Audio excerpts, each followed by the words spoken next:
हाँ तो बच्चों, आपका सभी का स्वागत है एक बार फिर से टॉप रैंकर्स के इस इम्पोर्टेंट फॉर्मूलाज वाले सेशन में। मेरा नाम है विवेक मोहन राजूरिया। तो देखते हैं बेटा कौन कौन से फॉर्मूले हमारे 12th क्लास के एग्जाम में अभी काफी इंपॉर्टेंट रहने वाले हैं। तो चलिए शुरू करते हैं।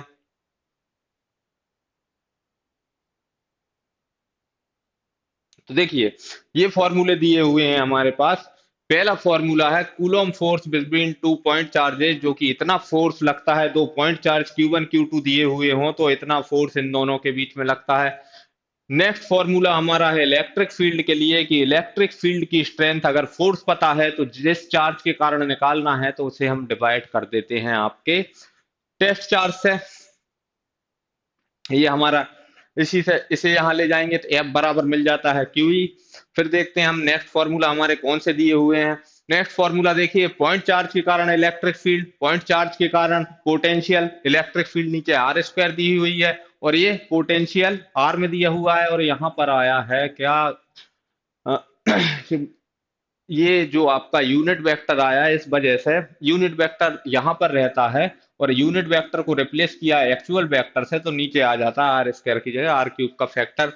अब ये कुछ इंपॉर्टेंट आपको इलेक्ट्रिक फील्ड और पोटेंशियल दिए हुए हैं, उन्हें देख लेते हैं। जैसे कि इनफाइनाइटली लॉन्ग वायर के लिए इलेक्ट्रिक फील्ड इतनी lambda upon 2 pi epsilon 0 R, जहां पर लैम्डा है charge density, linear charge density.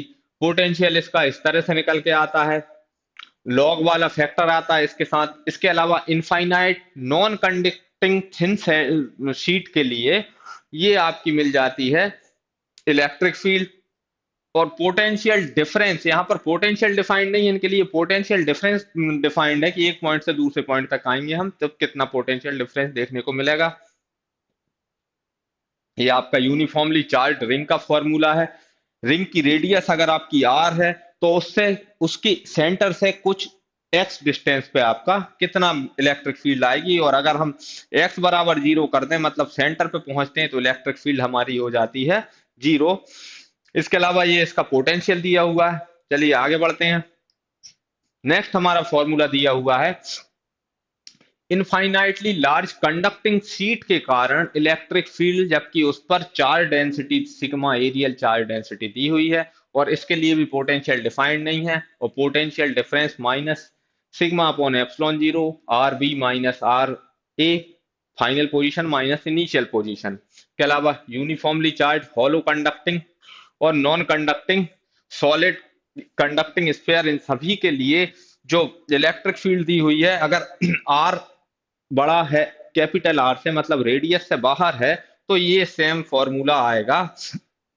Conducting sphere की बात कर रहे हैं तो अगर जो पॉइंट है जिसपे इलेक्ट्रिक फील्ड देख रहे हैं वो रेडियस से कम है, मतलब कि पॉइंट मिलता है हमें स्फीयर के अंदर, तो इलेक्ट्रिक फील्ड 0 और पोटेंशियल 0 नहीं हो रहा, जितना सरफेस पर रहता है उतना ही रह रहा है।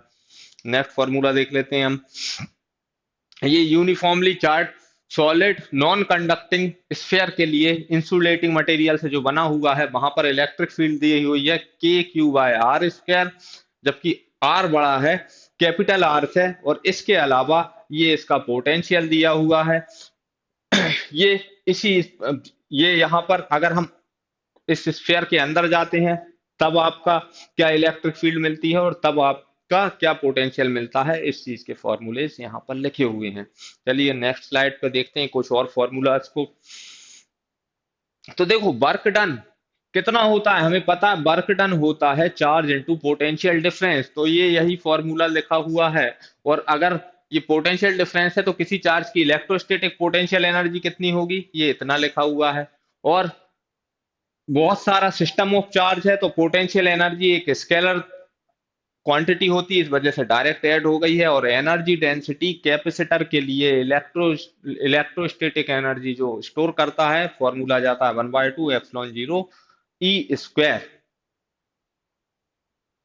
आगे देखें, electric field intensity due to dipole axial में इतनी, और इक्वेटोरियल प्लेन में नेगेटिव साइन के साथ, यहाँ टू फैक्टर हट गया, पॉजिटिव तब माना है जब इलेक्ट्रिक फील्ड की डायरेक्शन डाइपोल की डायरेक्शन में हो, मतलब नेगेटिव टू पॉजिटिव, ये अपोजिट होती है, इस वजह से इतना आ गया है। और एक जनरल पॉइंट पर इलेक्ट्रिक फील्ड का फॉर्मूला ये है जहां पर के बताता है आपका इलेक्ट्रोस्टैटिक कांस्टेंट को। अब यहाँ देखिए, पोटेंशियल एनर्जी डाइपोल की एक्सटर्नल इलेक्ट्रिक फील्ड में minus P dot E, scalar product दोनों वेक्टर्स का। टॉर्क पी क्रॉस ई, वेक्टर प्रोडक्ट दोनों ही वेक्टर्स का। और यूनिफॉर्म मैग्नेटिक फील्ड में जबकि नेट फोर्स जीरो हो। इसके अलावा नॉन यूनिफॉर्म में टॉर्क लगता है, पोटेंशियल एनर्जी और नेट फोर्स भी लगता है। इसे चाहे तो आप थोड़ा सा स्किप कर सकते हैं, बाकी इतने फॉर्मूले आपको ध्यान देना है।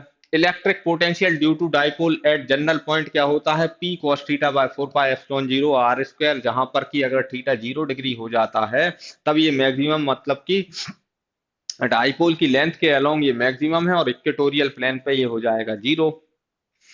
ये इलेक्ट्रिक फ्लक्स, ये आपका गॉस लॉ दिया हुआ है, फाई ई, नहीं गॉस लॉ नहीं है, ये इलेक्ट्रिक फ्लक्स दिया हुआ है E dot D S. Gauss law आपका नेक्स्ट स्टेटमेंट में दिया है कि टोटल क्लोज्ड सरफेस से निकलने वाला इलेक्ट्रिक फ्लक्स जो होगा वो आपका charge enclosed divide by epsilon 0। और ये इलेक्ट्रिक फील्ड इंटेंसिटी कंडक्टिंग इस सरफेस के लिए दी हुई है। आगे देखें, ये दोनों फॉर्मूले आपको जरूर ध्यान रखने हैं। ये आपका पोटेंशियल डिफरेंस का दिया माइनस इंटीग्रेशन ए से बी तक ई डॉट डी आर, और ये आपका पोटेंशियल ग्रेडियंट, जो ग्रेडियंट बनता है नेगेटिव पोटेंशियल ग्रेडियंट, ये आपका इलेक्ट्रिक फील्ड को रिप्रेजेंट करता है। नेक्स्ट देख लेते हैं क्या दिया हुआ है। इलेक्ट्रिक करंट दिया है, ये एवरेज करंट है। अगर लिमिट टाइम जो है बहुत ही छोटा इंटरवल है, टेंस टू जीरो है, तो ये इंस्टेंटेनियस करंट हो जाता है। ये इलेक्ट्रिक फील्ड और ड्रिफ्ट वेलोसिटी में रिलेशन है, I is equal to n e a v t, जहां पर वी डी आपका ये दिया है mean free path divide by relaxation time, v d. इसके अलावा ये करंट डेंसिटी आपको दिख रहा है, current per unit area. Current density आपकी वेक्टर क्वांटिटी है, जबकि इलेक्ट्रिक करंट आपका स्केलर क्वांटिटी है। ये इलेक्ट्रिकल रेजिस्टेंस निकालने के लिए यहाँ पर वीडी की वही वैल्यू रख दी, माइनस ई ई टाउ बाय एम। तो यहाँ से टाउ ये बाहर दिख रहा है, सिर्फ मैग्नीट्यूड लिया है, तो इस तरह से बन जाता है हमारा अरेंजमेंट देखने में, जो कि आई को रिप्रेजेंट करता है इस तरह से। और आई इस तरह से तो हम भी निकाल सकते हैं, और भी बराबर आई आर जो इस तरह से दिया हुआ है,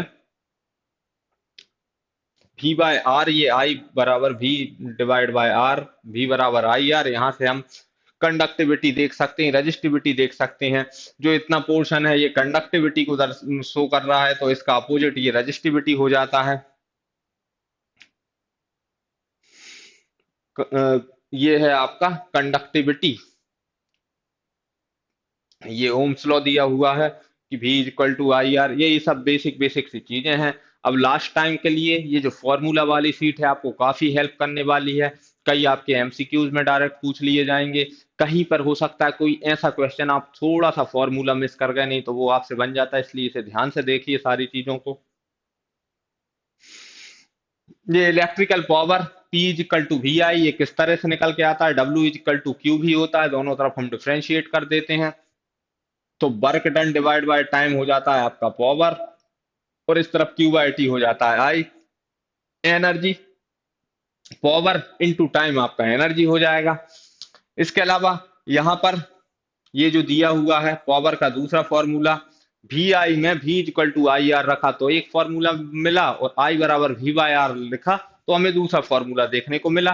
पावर का फॉर्मूला है, टाइम से मल्टीप्लाई करोगे तो हीट प्रोड्यूस बताएगा। ये किरचॉफ जंक्शन रूल दिया हुआ है कि किसी भी क्लोज्ड लूप के around voltage total sum of all voltages in a closed loop, ये वाला दिया हुआ है 0। इसके अलावा किसी भी जंक्शन पे करंट का summation total inward current outward current बराबर होते हैं, टोटल अलजेब्रिक सम 0 होता है। ये कॉम्बिनेशन ऑफ रेजिस्टेंस दिया है कि रेजिस्टेंस सीरीज में जोड़ते हैं, वोल्टेज भी सीरीज में जुड़ता है। इसके अलावा रेजिस्टेंस पैरेलल में इस तरह से काम करते हैं, और पैरेलल में वोल्टेज सेम रहता है, करंट डिवाइड होता है। नेक्स्ट फॉर्मूला पे चलते हैं, ये व्हीट स्टोन ब्रिज है। बैलेंस वाली कंडीशन में P बाय क्यू ये पी है, ये क्यू, ये आर, ये एस, ये वाली कंडीशन बनती है हमारी, और इस ब्रांच में से कोई भी करंट फ्लो नहीं होता है।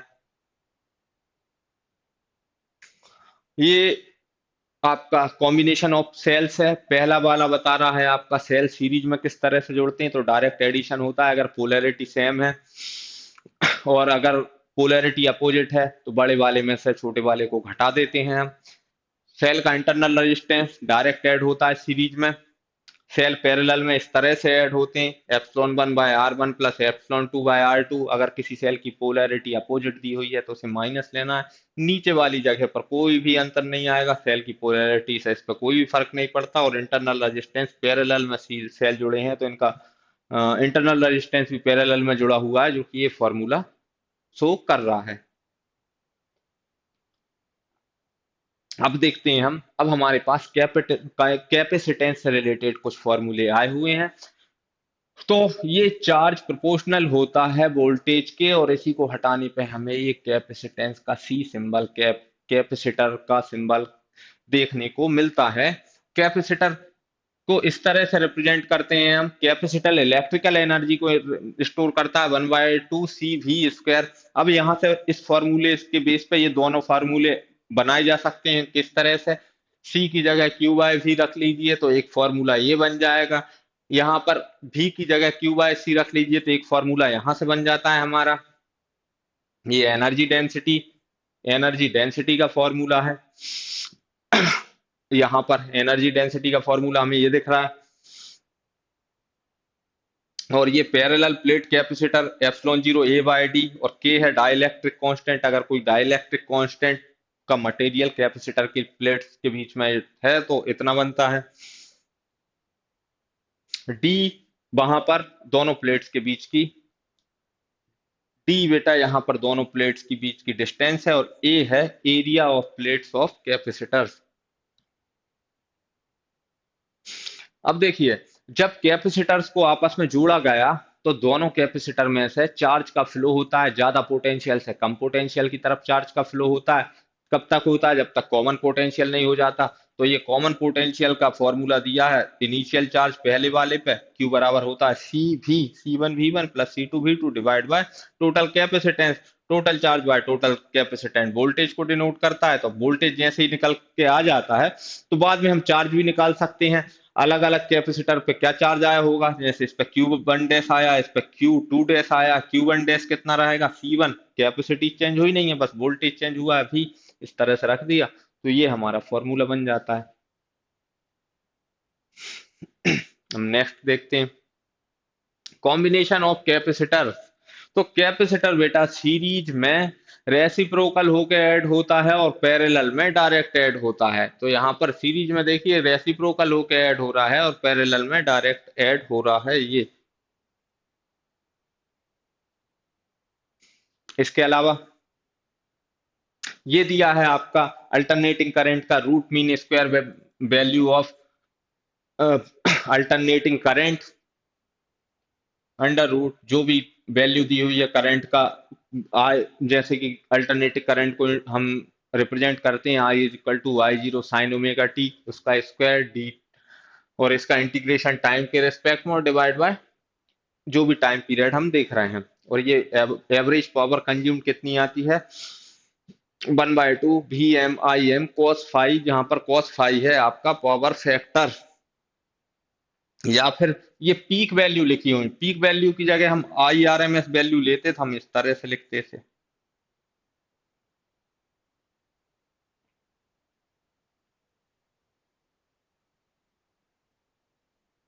अब देखिए, ये प्योर रेजिस्टेंस वाला जो सर्किट दिया हुआ है उसमें हमने यहाँ पर देखा, प्योर रेजिस्टेंस सर्किट में ये अल्टरनेटिंग वोल्टेज लगा हुआ है, इसे रेजिस्टेंस से डिवाइड किया तो अल्टरनेटिंग करंट मिल गया हमें। और इस सर्किट में पावर क्या आ रही है, VRMS IRMS cos φ इतनी आ रही है। और प्योर कैपेसिटेंस वाला सर्किट ये दिया हुआ है। यहाँ पर देखिए, यहाँ पर हमने ये जो डिस्कस किया था, ये आरएमएस वैल्यू है और ये पीक वैल्यू दी हुई है। ये देखिए, ये जो 1/ओमेगा c दिख रहा है, ये क्या है? कैपेसिटिव रिएक्टेंस, जिसकी की यूनिट होती है ओम। ये आपका प्योर कैपेसिटिव सर्किट में अगर रेजिस्टेंस वो वोल्टेज अप्लाई किया अल्टरनेटिंग, तो रेजिस्टेंस की तरह ये वर्क करेगा। नेक्स्ट देख लेते हैं हम। यहाँ पर बेटा बायोट सेवर्ट लॉ दिया है, किस तरह से आता है ये है। इसके कारण magnetic field due to a point charge, ये दी हुई मूविंग पॉइंट चार्ज। कोई भी पॉइंट चार्ज कब मैग्नेटिक फील्ड प्रोड्यूस करेगा? जब वो मूव कर रहा होगा, करंट करता है मैग्नेटिक फील्ड को produce. Magnetic field due to a straight wire, जहां पर कि आई उस वायर में करंट फ्लो हो रहा है, आर उससे डिस्टेंस दी हुई है, और ये जो थीटा 1 और थीटा 2 एंगल बन रहे हैं आपके, जो भी मैग्नेट वायर है उसके एंड पॉइंट्स इसके साथ कितना एंगल बना रहे हैं, वो एंगल है। ये magnetic field due to infinite wire के लिए 90 डिग्री करके बन बना लेते हैं, जिस वजह से मैग्नेटिक फील्ड हमें इतनी देखने को मिलती है। ये सर्कुलर कॉइल की मैग्नेटिक फील्ड है। अगर इसकी एक्सिस से कुछ दूरी पे देख रहे हैं तो आर स्क्वायर, ये इसकी रेडियस हो जाती है, एक्स स्क्वायर वो डिस्टेंस जो उसके सेंटर से दी हुई है। लेकिन अगर सेंटर पे ही देख रहे हैं तो एक्स स्क्वायर 0 हो जाता है, और हमें मैग्नेटिक फील्ड सेंटर पे सर्कुलर कॉइल के इतनी देखने को मिलती है। आगे बढ़ते हैं बेटा। तो ये सोलेनॉइड के कारण, एक लॉन्ग सोलेनॉइड के कारण मैग्नेटिक फील्ड दी है इसके एक्सिस पर आगे की तरफ। ये थीटा 1 और थीटा 2 आपके एंगल हैं, किस तरह से बने हुए हैं आपको दिख रहे हैं, μ0 Ni/2। और सोलेनॉइड के अंदर, एक लॉन्ग सोलेनॉइड के अंदर कितनी आती है सिर्फ मैग्नेटिक फील्ड? इतनी। ये वाला फैक्टर हट जाता है आपका। ये एम्पियर सर्किटल लॉ दिया हुआ है कि किसी भी क्लोज्ड पाथ के में मैग्नेटिक फील्ड लाइंस के अलोंग कोई भी अगर लाइन इंटीग्रल दे दिया जाए तो वो किसके बराबर होता है? जो उस सर्किट में करंट फ्लो हो रहा है, इनक्लोज्ड करंट है एम्पियरियन लूप के अंदर, वो उसका μ0 टाइम्स मल्टीपल। अब ये है एक लॉन्ग सिलेंड्रिकल सेल है, जिसके कारण मैग्नेटिक फील्ड अंदर दी हुई है 0 और बाहर दी हुई है इतनी। अंदर कोई करंट इनक्लोज नहीं हो रहा, करंट सारा इसकी सरफेस पे जा रहा है, इसलिए बाहर तो आ रही है, अंदर नहीं आ रही है। बाकी ये फॉर्मूला बता रहा है मैग्नेटिक फोर्स होना मूविंग पॉइंट चार्ज। एक पॉइंट चार्ज अगर मैग्नेटिक फील्ड में मूव कर रहा है कुछ वेलोसिटी v के साथ, तो उस पर फोर्स लगता है q v×b, जहां पर कि वेलोसिटी और ये दोनों एक दूसरे के परपेंडिकुलर हैं, तो ये सिर्फ रह जाता है q v b। क्योंकि साइन थीटा v और b के बीच बनने वाला जो एंगल है वो थीटा रहता है, वो साइन थीटा वाला फैक्टर 90 डिग्री हो जाता है। जब दोनों एक दूसरे के परपेंडिकुलर होते हैं, एंगल 90 डिग्री हुआ, तो साइन 90 डिग्री 1 वैल्यू देता है। तो इस केस में ये हमेशा फोर्स इसकी वेलोसिटी के परपेंडिकुलर लग रहा है, तो सेंट्रीपिटल फोर्स की तरह वर्क करते हुए इसे इस तरह से गोल गोल घुमाएगा, और इस कंडीशन में रेडियस निकल के आती है इतनी। टाइम पीरियड एक सर्कल को कंप्लीट करने में लगने वाला टाइम इतना निकल कर आता है। नेक्स्ट फॉर्मूला हमारा है मैग्नेटिक फोर्स। एक करंट कैरिंग कंडक्टर को अगर मैग्नेटिक फील्ड में रख दिया जाए तो मैग्नेटिक फोर्स है आई उसमें फ्लो होने वाला करंट, एल उसकी लेंथ, और क्रॉस मल्टीप्लिकेशन मैग्नेटिक फील्ड के साथ, मतलब कि वायर जितना भी एंगल बना रहा है, वायर की लेंथ मैग्नेटिक फील्ड के साथ जो भी एंगल बना रही है, I L V sine theta, वहां पर थीटा की जगह उस एंगल को रख देंगे। और अगर परपेंडिकुलर हो तो थीटा को 90 डिग्री ले लेते हैं, और आई एल वी फोर्स हो जाता है। ये magnetic movement of a current carrying loop. Magnetic movement कैसे बनता है? करंट जब किसी एरिया एलिमेंट में फ्लो हो रहा है तो उस एरिया को का मल्टीप्लिकेशन कर देते हैं हम इलेक्ट्रिक करंट के साथ, ये एन है उसमें नंबर ऑफ टर्न। और इसके अलावा torque acting on a loop, अगर किसी क्लोज्ड लूप को जिसमें करंट फ्लो हो रहा है उसे मैग्नेटिक फील्ड में रख दिया जाए तो उस पर लगने वाला टॉर्क M×B, जहां पर M क्या होता है? NIA। अब इसके बाद कुछ ऑब्जेक्ट्स की मैग्नेटिक फील्ड वगैरह भी दी हुई है। Magnetic field due to a single pole, जो कि कितनी दी हुई है हमें? μ0/4πm/r², जहां पर m इसकी हो जाती है pole strength. Magnetic field on the axis of magnet, तो इतना। और इसके परपेंडिकुलर देखिए 2 वाला फैक्टर हट चुका है, बिल्कुल डाइपोल की तरह वर्क कर रहा है। r जहां पर डिस्टेंस है। अब ये मैग्नेटिक फ्लक्स दिया हुआ है, phi is equal to B dot D S. अगर क्लोज्ड लूप की बात करें तो गॉस लॉ के अकॉर्डिंग जो मैग्नेटिक फ्लक्स रहता है, अगर क्लोज्ड लूप एक इनक्लोज्ड सरफेस के अंदर मैग्नेट को रखा है तो सरफेस से बाहर अगर हम मैग्नेटिक फ्लक्स टोटल देखें तो जितना फ्लक्स बाहर जा रहा है उतना ही अंदर आ रहा है, जीरो हो जाता है। ये आपका Faraday's law of electromagnetic induction है, जो कि बताता है कि सर्किट में अगर फ्लक्स कहीं भी किसी लूप के थ्रू मैग्नेटिक फ्लक्स चेंज हो रहा है तो उसमें एक ईएमएफ इंड्यूस हो जाएगा, जो होगा minus change in magnetic flux divide by time. अगर इस में को हम आर से डिवाइड कर दें, रेजिस्टेंस से डिवाइड कर दें, तो उस सर्किट में हमें इंड्यूस करंट पता चल जाता है। लेंस लॉ दिया हुआ स्टेटमेंट आपको, हमने कई बार इसे पढ़ा है अभी अभी के सेशन में, कि किस तरह से ये जो Faraday's law of electromagnetic induction है इसे डिफाइन करता है कि कैसे मैकेनिकल एनर्जी ही कन्वर्ट हो रही है आपकी इलेक्ट्रिकल एनर्जी के फॉर्म में। नेक्स्ट फॉर्मूला देख लेते हैं। यहाँ पर सेल्फ इंडक्टेंस दिया हुआ है। सेल्फ इंडक्टेंस यहाँ पर N phi, N number of turns है, एन को बाहर निकाला, फाई, तो फाई को हम लिख सकते हैं phi is equal to magnetic flux क्या होता है बेटा, सेल्फ इंडक्टेंस इनटू करंट। तो यहां से ये जो करंट है इसका डिफरेंशिएशन किया गया है टाइम के रिस्पेक्ट में, और ये इंस्टेंटेनियस ईएमएफ दिया हुआ है इसी केस में कितना बन के आता है, और ये self inductance of solenoid mu zero N square pi R square L, एक सोलेनॉइड का जिसकी रेडियस आर है, लेंथ एल है, उसका सेल्फ इंडक्टेंस यहाँ पर हमें देखने को मिल रहा है। ये ट्रांसफॉर्मर के लिए आपके फॉर्मूलाज लिखे हुए हैं, E S divide by E P, N S divide by N P, I P divide by I S. मतलब कि यहाँ पर पोटेंशियल में secondary coil divide by primary coil, turn number of turns के लिए सेकेंडरी को प्राइमरी से divide किया, इसके अलावा करंट में बस अपोजिट करना है, बाकी ये दोनों सेम रहते हैं।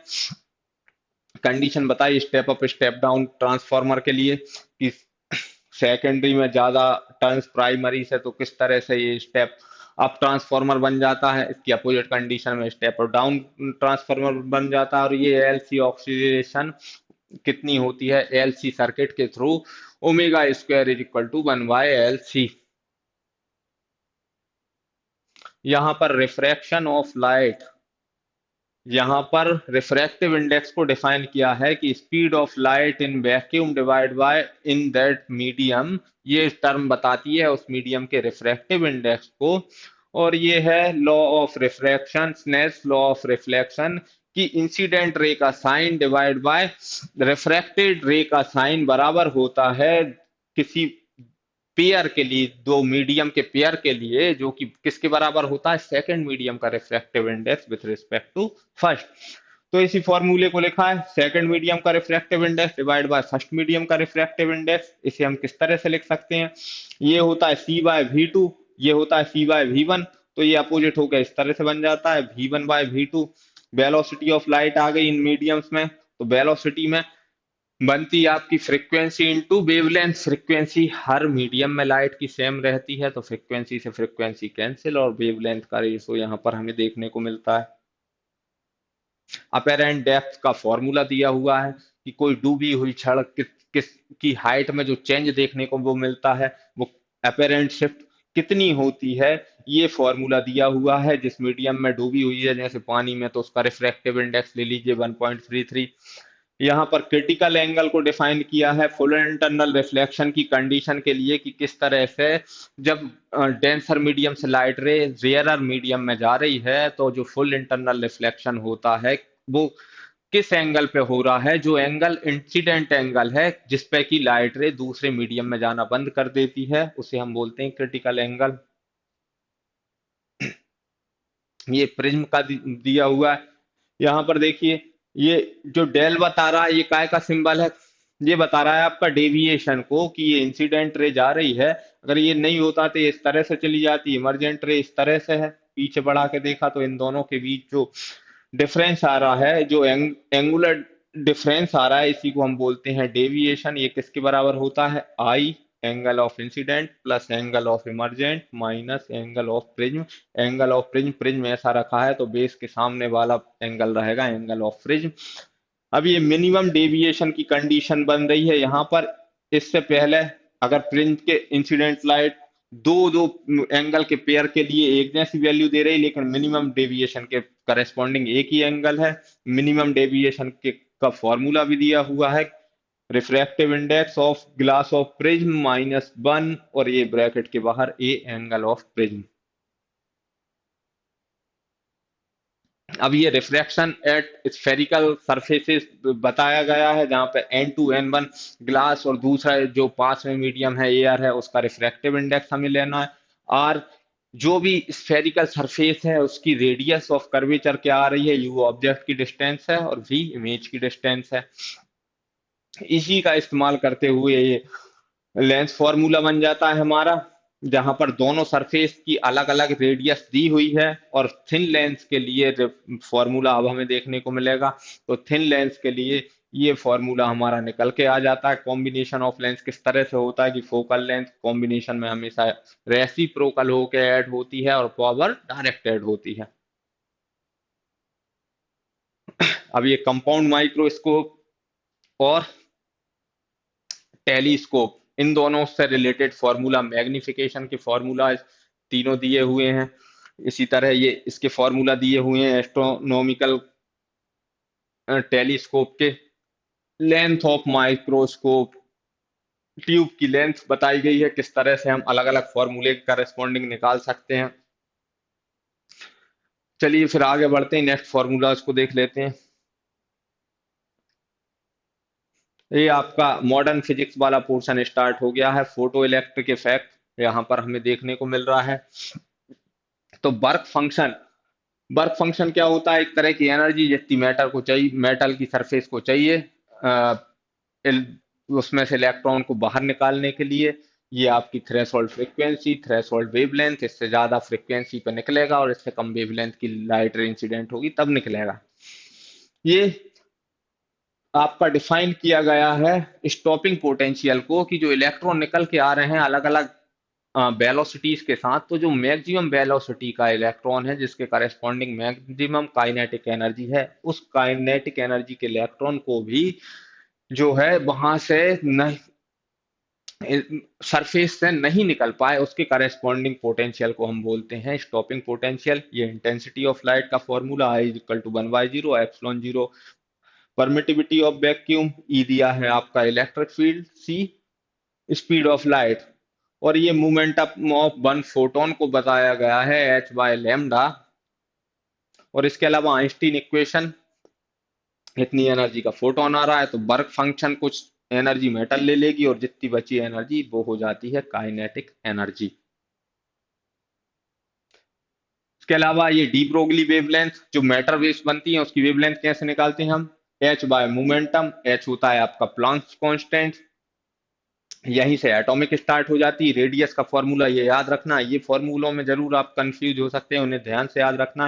रेडियस एन के स्क्वायर के प्रोपोर्शनल है, जैसे जैसे नंबर ऑफ ऑर्बिट बढ़ता जाएगा प्रिंसिपल क्वांटम नंबर रेडियस बढ़ेगी, ये हमें क्लियर। A0 जो है फर्स्ट ऑर्बिट की रेडियस है, जो 0.53 या 0.529 एंगस्ट्रॉम होती है। ये वेलोसिटी एन के एंटी प्रोपोर्शनल है, ऑर्बिट में जितना ज्यादा बढ़ते जाएंगे उतना कम होता जाएगा। और ज्यादातर हाइड्रोजन एटम पूछा जाएगा तो जेड उसके लिए लेना है हमें 1।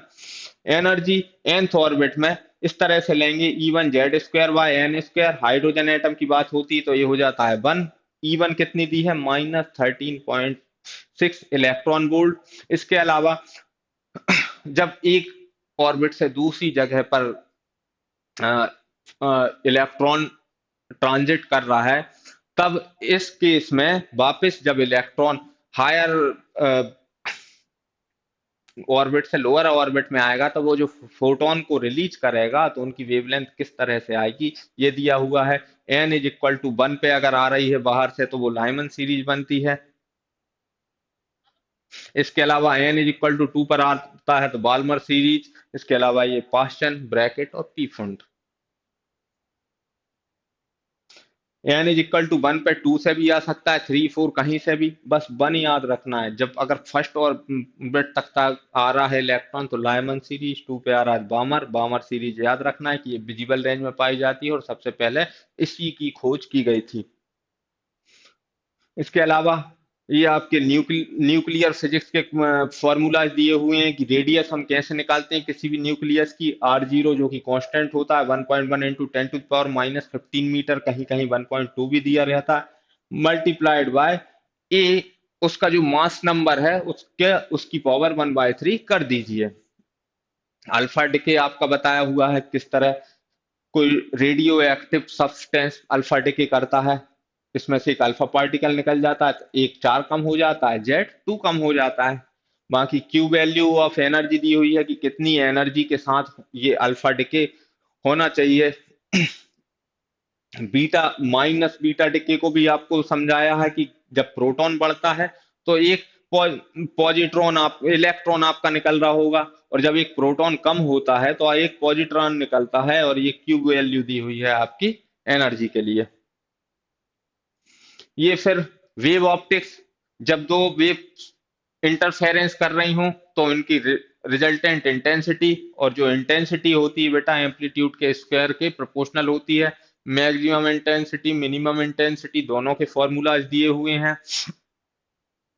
और ये यंग डबल स्लिट एक्सपेरिमेंट के लिए पाथ डिफरेंस बताया हुआ है किस तरह से ये डी साइन थीटा होता है। फ्रिंज विड्थ के फॉर्मूला आपको देखने को मिल जाएगा। फिर सेंट्रल मैक्सिमा से जो सेंट्रल ब्राइट फ्रिंज है उससे किसी भी ब्राइट फ्रिंज की डिस्टेंस आपको देखने को मिल जाती है, डार्क फ्रिंज की डिस्टेंस देखने को मिल जाती है, और फ्रिंज विड्थ का फॉर्मूला ये लिखा हुआ है आपके पास। तो बेटा आपको ये सेशन काफी इम्पोर्टेंट रहा हमारे लिए ये सेशन, क्योंकि इसमें हमने सारे फॉर्मूलाज डिस्कस कर लिए हैं। तो कल के पेपर के लिए आपको ऑल द बेस्ट। इन्हें एक बार और देख लीजिए ताकि आपके दिमाग में एक दो बार चल जाए। हो सकता है कुछ एमसीक्यूज में बिल्कुल डायरेक्ट फॉर्मूला बेस्ड क्वेश्चन आया हो, या कहीं केस स्टडी में आपसे ऐसा क्वेश्चन आया हो जो केस से डायरेक्ट ना कोई फॉर्मूले की डिमांड कर रहा हो, तो वहां पर आपको ये फॉर्मूला काफी इंपॉर्टेंट रहेंगे, वहां पर आपके लिए फॉर्मूला काफी इंपॉर्टेंट हो जाते हैं। तो चलिए अब मिलते हैं कल।